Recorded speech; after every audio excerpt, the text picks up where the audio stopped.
A composite beam is used as a girder having a simple span of 7 meter. So sinabi sa problem na meron daw tayong simple span. So meaning to say, it is only a simply supported. So meron tayong simply supported dito.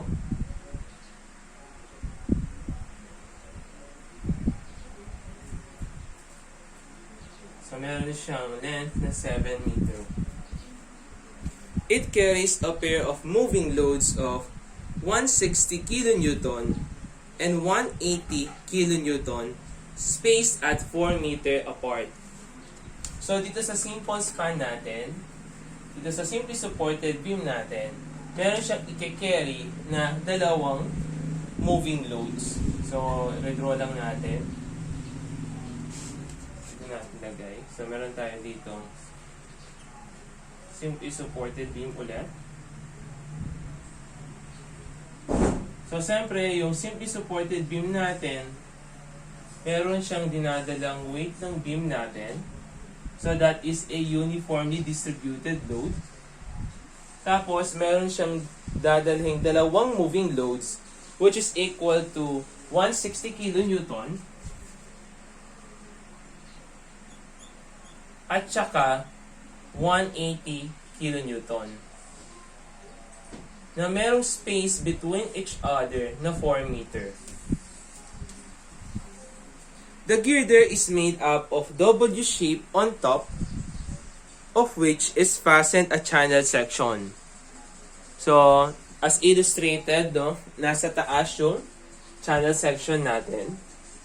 The channel is riveted on the top flange of the W shape by means of 20 mm diameter. So, yung rivet natin dito, it is 20 mm diameter, holding the two sections together. If the allowable shearing and bearing stress are 130 megapascal and 200 megapascal respectively, determine the spacing of rivets. So, siyempre, yung formula in determining for the spacing of rivets is equals to Ri over VQ. So una muna natin kunin yung value ng R natin. So, for the value of R, ko-consider natin yung capacity ng kada bolt natin with respect to shearing and bearing. So, dito sa problem, sinabi na yung allowable shearing stress is equal to 130 megapascal. Yun namang allowable bearing stress is equal to 200 megapascal. So, kailangan nating malaman yung value ng R gamit etong dalawang to. So, let's say, consider muna natin, consider shearing stress. Sa shearing stress natin, that is, stress is equals to force all over the sheared area. So, in this problem, let's say that is R sub 1. So, R sub 1 is equal to shearing stress multiplied by the sheared area. So, in this problem, yung shearing stress natin is equal to 130 megapascal or 130 Newton per mm squared. Tapos, yung sheared area naman natin, ito yon, etong part na to. So, kung aalisin mo yung channel section natin, so, etong part na to, ito yung i-connect natin dun sa top ng flange natin. Etong channel section. So, meaning to say, kung aalisin mo yung channel section, makikita mo yung shearing area natin. As discussed dun sa previous discussion natin. So, yung shearing area natin dito is etong area ng bolt natin or area ng rivet natin. So in this problem, ito yan, etong part na yan, ito yung sheared area natin. So that will become pi over 4 multiplied by the diameter 20 mm squared multiplied by kung ilan yung rivet dito sa isang hanay natin. So meron tayong dalawang rivet. So meaning to say, multiply natin siya by 2. Next, the value of R sub 1 is now equal to 81.68 kilonewton. Next naman, consider naman natin yung so let's consider bearing stress. So kapag sinonsider natin yung bearing stress, the formula is PV over RP. Or in other words, yung RP natin, let's say that is R sub 2 all over area. So area to. Area, bearing area. So the value of your R sub 2 is equal to yung allowable natin na 200 megapascal multiplied by the bearing area. So in this problem, yung bearing area natin is etong, so consider natin etong channel section natin. So in this problem, eto yung bearing area natin. So yung bearing area natin is from the cross section from the etong shaded na to. So meron tayong dalawang bearing area in this example. Kasi yung kino-consider lagi natin is yung eto kasing channel section natin kinonect dito sa W shape. Ngayon, sa pagkuha ng mga sheared area at saka bearing area, laging reference natin is kung ano yung section na nakakonect. So in this illustration, nakakonect yung channel natin dito sa W shape. That's why yung gagamitin dito is yung thickness of web natin. So the thickness of web here is 7 mm. So ito yung gagamitin natin. 7 mm. So 7 mm. So that will become, so ito yung diameter ng rivet natin, which is equal to 20 mm multiplied by 7 mm multiplied by 2 since dalawa sila. So the value of your R sub 2 is now equal to 56 kilonewton. So yung i-adapt natin dyan, obviously, yung maliit yung value. So in this problem, let's consider yung R sub 2. Ito yung a-adapt natin na value ng R natin. So okay na si R. Yung susunod na kunin naman natin is si I naman. Since hindi naman symmetrical yung section natin, so gagamit pa tayo dyan ng transfer formula para malaman natin yung value ng I natin. Pero bago natin i-compute yung value ng I natin, kailangan muna natin malaman yung centroid.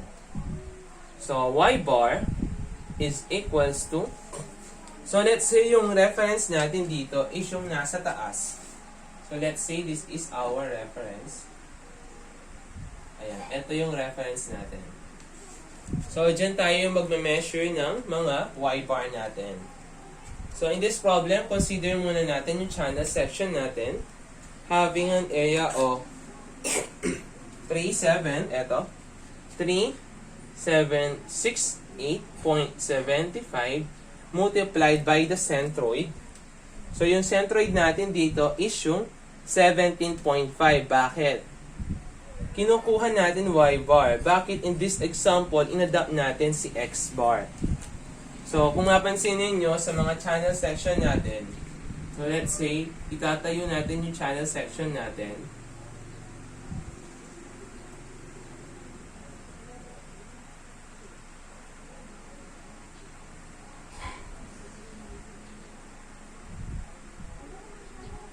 Tatayo natin yan. So yung mga channel section natin, usually, kinukuha natin yung mga x-bar nila with respect dito sa side na to.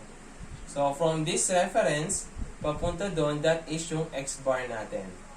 Since nakahiga yan, that's why yung x-bar natin, naging y-bar siya dito sa composite beam natin. So, yung y-bar natin dito is equal to 17.5 mm plus yung area ng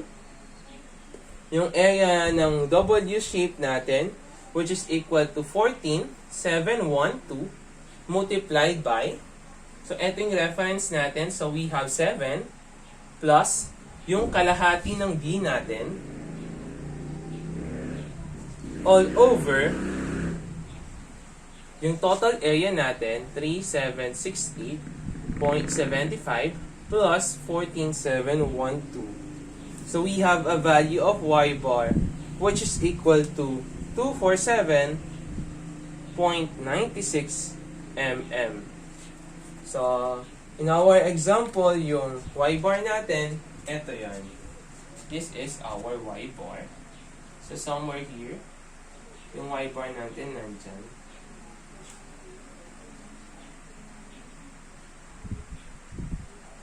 Dito yung y bar natin, which is equal to 247.96 mm. Kapag nakuha na natin yung centroid natin, kunin na natin yung value ng centroidal moment of inertia natin. So, centroidal moment of inertia is equal to, so unahin muna natin yung etong channel section natin. So, yung inertia niya is 1.52 times 10 raised to 6 plus AD squared. Yung area niya is 3768.75. So, yung distance niya, so yung y bar natin is 247.96 minus the value of yung centroid niya, which is 17.5 squared plus, so yung W shape naman natin, meron siyang moment of inertia na 12.66 times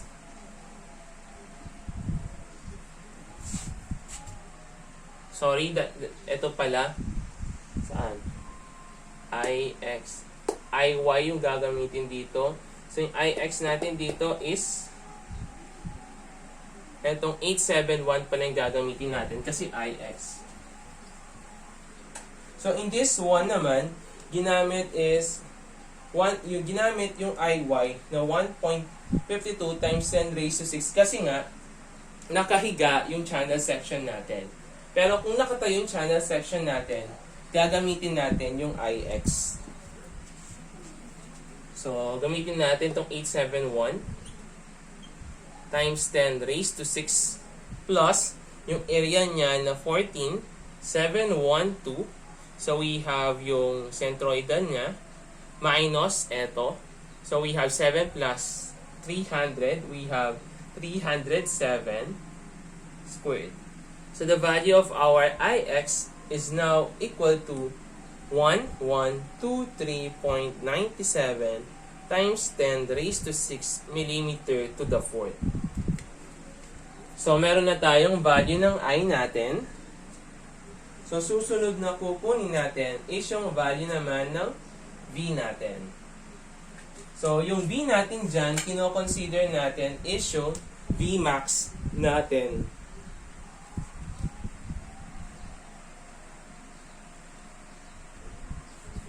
So, consider natin yung Vmax.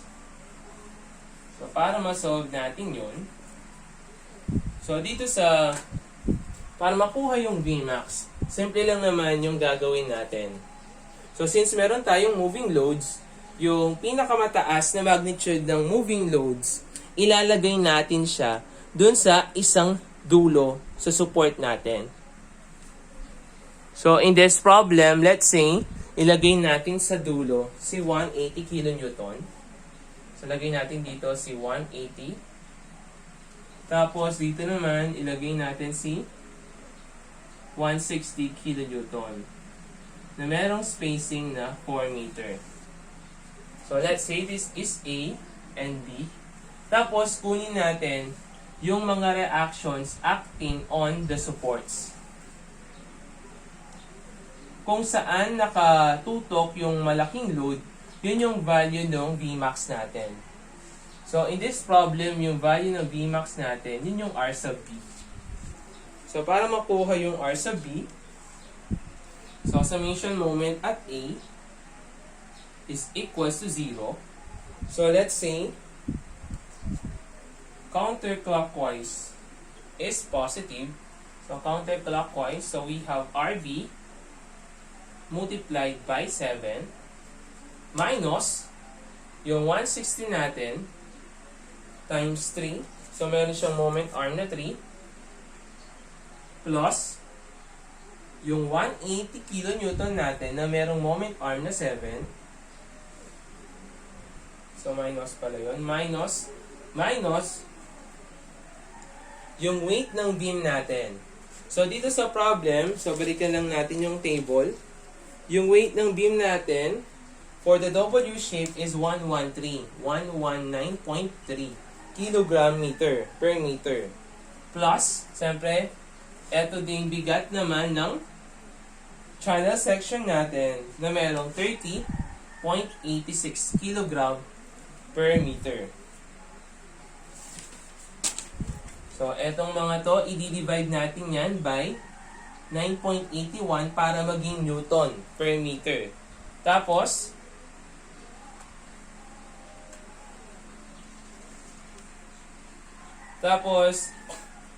i-multiply natin siya sa 1,000 para maging kilonewton. So, sabihin lang natin to. Kilonewton. Kasi ito yung WB natin. Ngayon, yung pagkuha ng V natin kapag for uniform load, that is WL over 2. So, yung W natin, eto yan, naging kilonewton per meter na from Newton per meter. So, ngayon, multiply na natin ng L.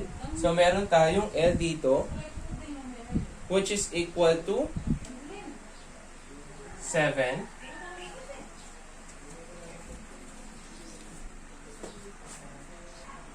So, yun, no, wala tayo, no? So, yung W natin, ito yung value ng W natin. So, mali lang to, no? So, nagmo-moment pala tayo. So, ito yung value ng W natin. Ngayon, imo-moment natin yung W natin with respect sa A. So, yung W multiply natin by 7 para maging kilonewton. Tapos, yung moment arm niya na 7 over 2 o 3.5. So, the value of your RB is now equal to 253.73 kilonewton. So, this will now become yung Vmax natin or the value of your B in this equation.